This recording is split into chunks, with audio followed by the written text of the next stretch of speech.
जीवमजीवं दब्बं जणभरबसहेण जेणणीतिष्ठं ते बिन्द बिन्द वन्दं वन्दे तं सर्वदा शिरसा।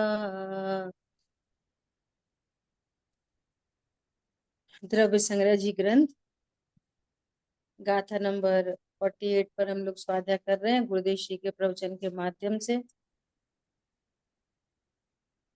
अभी तक अपनी चर्चा हुई धर्म ध्यान, इसके 4 भेद, और अब शुक्ल ध्यान का जो प्रथम भेद है एकत्व वितर्क विचार, इस पर अपनी चर्चा हो चुकी है और नेक्स्ट पेज निकालेंगे।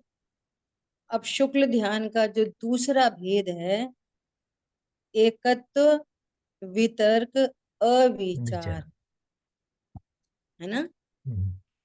इस दूसरे भेद की अपन स्वाध्याय करेंगे। देखो ब्रैकेट में क्या लिखा है, किसी आचार्य का यह मत है कि पृथकत्व वितर्क विचार 12वें गुण स्थान के प्रथम पाया तक रहता है। अपन ने पहले क्या पढ़ा था, ऊपर ही लिखा हुआ है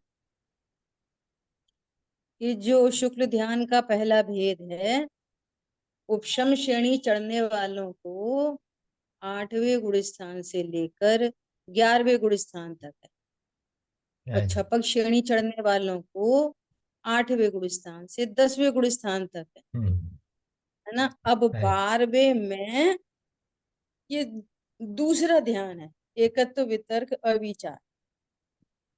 तो कुछ आचार्यों का मत क्या है कि जो पहला वाला शुक्ल ध्यान का भेद है वो 12वें गुण स्थान के प्रथम समय तक रहता है और उसके बाद में एकत्व वितर्क अविचार होता है। कुछ आचार्य ऐसा मानते हैं और कुछ आचार्य ऐसा मानते हैं कि नहीं नहीं, 12वें गुण पूरे 12वें गुण स्थान में ये दूसरे प्रकार का ध्यान है एकत्व वितर्क अविचार। ये कहा। अब हम किसको मानेंगे, किसको मानेंगे, दोनों को मानेंगे। ठीक है, ये परीक्षा एक प्रधान सही है नहीं एक है। गलत है। हाँ, अब ये तो सर्वज्ञ भगवान जाने हाँ जी। क्या असली बात है ना। ऐसा तो किसी आचार का यह मत है कि पृथकत्व वितर्क विचार 12वें गुण स्थान के प्रथम समय तक रहता है और अंतिम समय में एकत्व वितर्क अविचार नाम का ध्यान होता है। और किसी आचार्य का मत है कि 12वें गुण स्थान में, पूरे 12वें गुण स्थान में एकत्व वितर्क अविचार नाम का ध्यान है। क्या है ये ध्यान, अध्यात्म भाषा में बोले कि स्वभाव का आश्रय है, वही ध्यान है। तो ये पृथकत्व में और एकत्व में क्या भेद पड़ेगा, क्या भेद पड़ेगा, तो कह रहे हैं ये भेद पड़ेगा दोनों में कि वहां पर अबुद्धि पूर्वक का राग होने से उपयोग पलटता रहता है और यहाँ पर उपयोग नहीं पलटता। बस इतने दोनों में ये अंतर है ना। तो इधर से ही अंतर बताएंगे और वैसे देखेंगे तो दोनों ही ध्यान में उपयोग स्वभाव सन्मुख है। एक ही प्रकार का है। समझ में आ रही बात। 8वें से 10वें गुण स्थान तक भी उपयोग स्वभाव सन्मुख है, बिना ब्रेक के 12वां गुण स्थान है, यहाँ पर भी स्वभाव सन्मुख है। तो अभी केवली परमात्मा ने बताया, क्या बताया कि 8वें से 10वें गुण स्थान में उपयोग पलट रहा था और अब 12वें गुण स्थान में उपयोग बिल्कुल नहीं पलट रहा। कौन सा वाला, वो अबुद्धि पूर्वक वाला। उपयोग तो स्वभाव सन्मुख ही है। पॉइंट पकड़ में आ रहा है। अरे जी। ऐसा 12वें गुण स्थान के प्रारंभ में कोई विचार पलटते हों तो वे जानने लायक हैं। ज्ञान का क्षोभशम भाव है इसलिए पलटता हुआ भाव कहा, परंतु उसी ध्यान के दूसरे भेद में ये 3 भेद नहीं रहते। 12वें गुण स्थान तक भाव शुद्ध ज्ञान है, इसलिए वितर्क है उस भाव शुद्ध ज्ञान के बल से ही स्थिर होता है, अर्थात ज्ञान की निर्मल दशा स्वभाव तरफ ढली, वहां शांति का वेदन हुआ। यही भाव शुद्ध ज्ञान की स्थिरता है। जब तक पलटन होता है तब तक पृथकत्व वितर्क विचार कहा, और जब पलटना रुक गया उसे एकत्व वितर्क अविचार कहते हैं। उसके बाद केवल ज्ञान होता है। तो दीदी एक प्रश्न है, ये देखिए, जो अभूति पूर्वक का राग है, ये तो 10वें गुणस्थान में समाप्त हो जाता है। हाँ, तो 10वें गुण स्थान तक ही वो है पृथकत्व वितर्क 10वें विचार। तक। 10वें तक। नहीं। 12वें गुण स्थान में है ही नहीं राग, नहीं। हाँ जी। गुण वितरागी हो रहे हैं, नहीं। तो वहां पे उपयोग पलटता ही नहीं है। नहीं। यही वाली बात कह रहे हैं यहाँ पे। हाँ जी। और अपनी क्लास में बहुत थोड़े ही लोग हैं, हाँ जी। है ना। धीरे धीरे आ रहे हैं लोग। हाँ जी। 7-8 मिनट हो गए, चलो। जो कोई सम्यक ज्ञान सम्यक चारित्र अथवा मोक्ष पाते हैं वे सभी इसी ध्यान से पाते हैं। जितने भी ध्यान लोग हम्म। मोक्ष पाते हैं वे सभी ध्यान से ही पाते हैं। ध्यान मतलब स्वभाव में एकाग्रता, ये ध्यान है। अब देखो बहुत महत्वपूर्ण बात आ रही है, गजब की बात एकदम।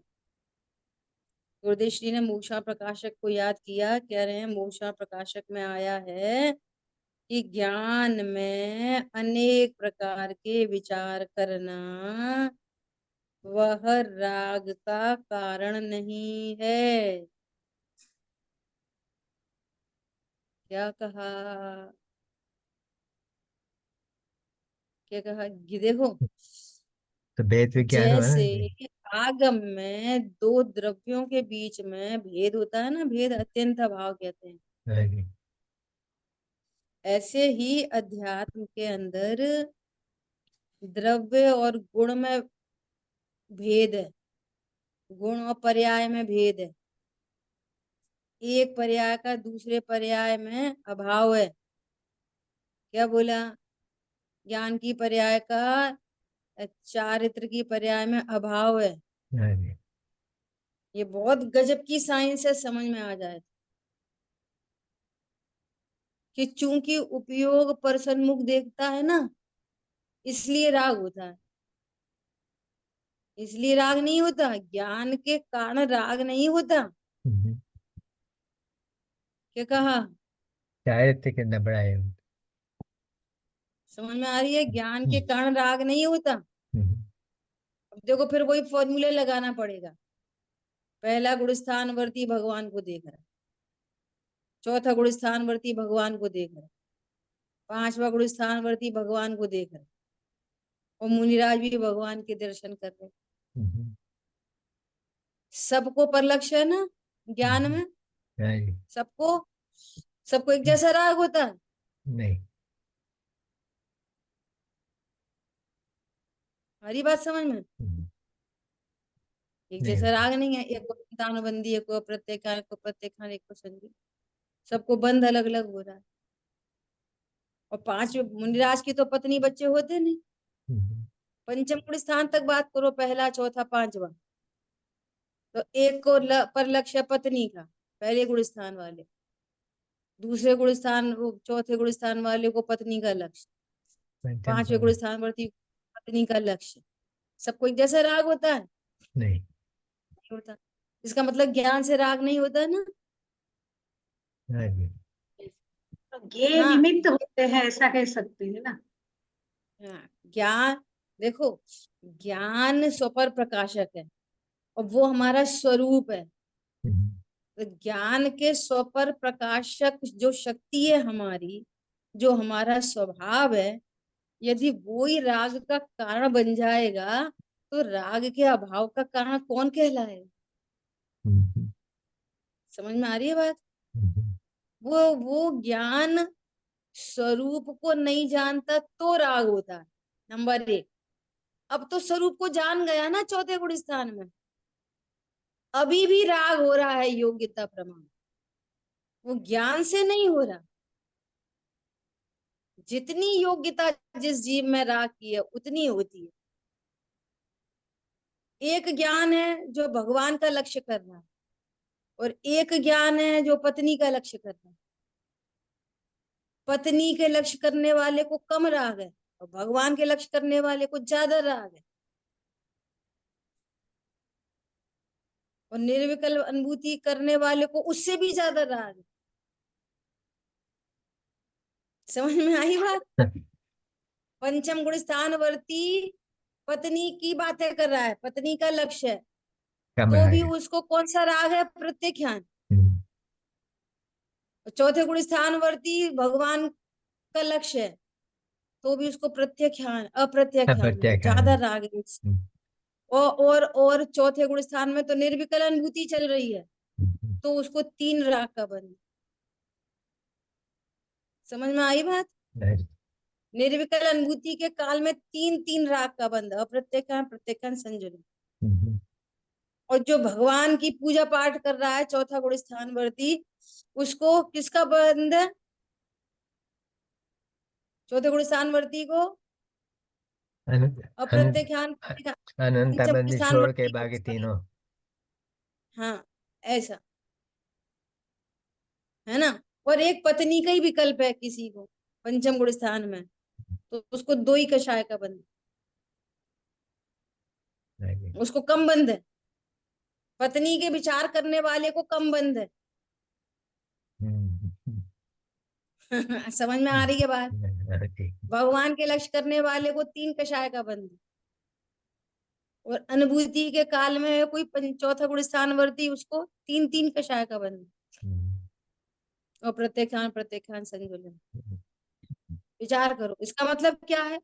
ज्ञान बंध का कारण नहीं है, ज्ञान राग का कारण नहीं है। जिसको जितनी योग्यता बची है राग की, उसके अनुसार राग होएगा। ज्ञान के कारण राग नहीं होता। यदि ज्ञान के कारण राग हो, तो फिर परलक्ष्य करने वाले को सबको एक जैसा हो। एक जैसा नहीं हो रहा। ये है पॉइंट, है ना।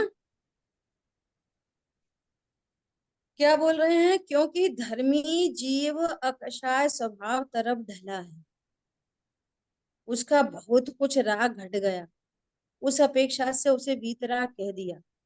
ज्ञान का विशेष विकास है, वह ज्ञेयों का विचार करता है, इसलिए राग की उत्पत्ति नहीं, इसलिए राग की उत्पत्ति होती है, ऐसा नहीं है। शुक्ल ध्यान के पहले पाए में पर का ध्यान हो रहा है, द्रव्य गुण पर्याय के भेदों का ध्यान हो रहा है, और तो आगे। भी राग नहीं, हम्म, राग टूटता जा रहा है। नहीं, गजब की बात है ना। किसको क्या समझ में आता है? वह तो ज्ञान स्वभाव का सामर्थ्य बताने के लिए ऐसा कहा है, और समय सार में ऐसा कहते हैं कि नव तत्व की संतति की परिपाटी को छोड़कर हमें एक शुद्धात्मा ही प्राप्त हो, वहां मात्र शुद्ध स्वभाव की प्रधानता से कथन। स्यादबाद शैली को बहुत गंभीरता से समझना पड़ेगा।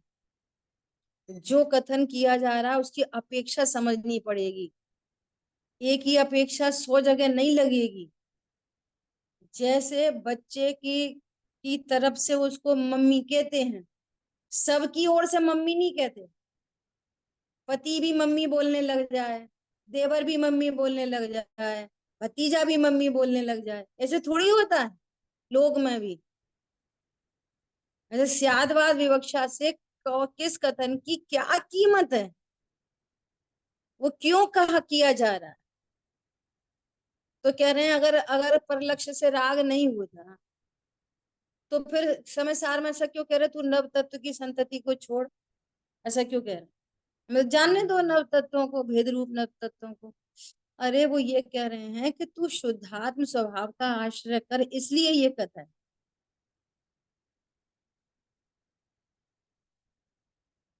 समझ आ गई बात? देखो, और एक करणानियों का बहुत बड़ा भ्रम। देखो क्या बड़ा भ्रम। जिसने स्वभाव को नहीं जाना, हिंसा होती है ना, हिंसा, पुरुषार्थ सिद्धि उपाय में, ये बात समझने के लिए पुरुषार्थ सिद्धि उपाय में बहुत सुंदर प्रकरण है। वे क्या कह रहे हैं कि हिंसा दो प्रकार की होती है। कौन सी? एक परिणमन रूप और एक अभिरमण रूप। क्या कहा? एक तो परिणमन रूप और एक अभिरमण रूप। परिणमन मतलब जो परिणमन में दिख गई, आ गई परिणमन में, वो क्या है? परिणमन रूप। इसको समझने के लिए ऐसा समझो, दृष्टांत है ये समझने का।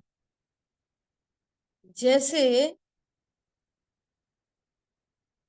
कोई आलू खाता है, जैसे कोई आलू खाता है ना, तो 24 घंटे में कितनी बार खाता है, कितनी देर के लिए खाता है? मान लिए दोनों टाइम खाता है, हाँ जी।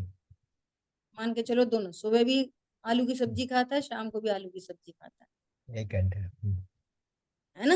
हम्म, तो दोनों टाइम भी खाता होएगा तो कितनी देर खाएगा? 1 घंटा ज्यादा। 1 घंटा खाना खाते हैं, 1 घंटा तक। आधा घंटा सुबह, आधा और घंटा जब शाम को। आधा घंटे तक आलू खाता रहेगा। नहीं, बहुत चीजें खाएगा ना, तो उसमें आलू भी आता है। पूरा आधा खाने घंटे का तक। समय। पूरा खाने का कुछ समय। मिनटों का। हम्म, 15 मिनट मुश्किल से, 10 मिनट सुबह, 10 मिनट शाम कर लो। हम्म, 15 मिनट कर लो, 15 मिनट सुबह, 15 मिनट शाम।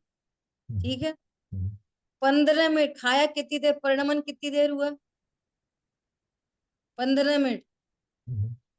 और बंद आ- कितनी देर आए होएगा? अनंत काल तक खाली हो सकता 15 मिनट। है। अनंत काल तक हो सकता है। किस कोड़ा कोड़ी सागर तक हो सकता है।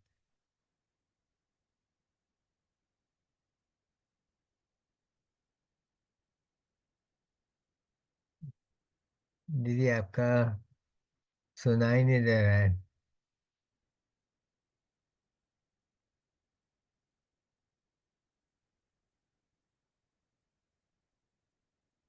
मेरे यहाँ पर अभी बिजली थोड़ी सी अनस्टेबल है, तो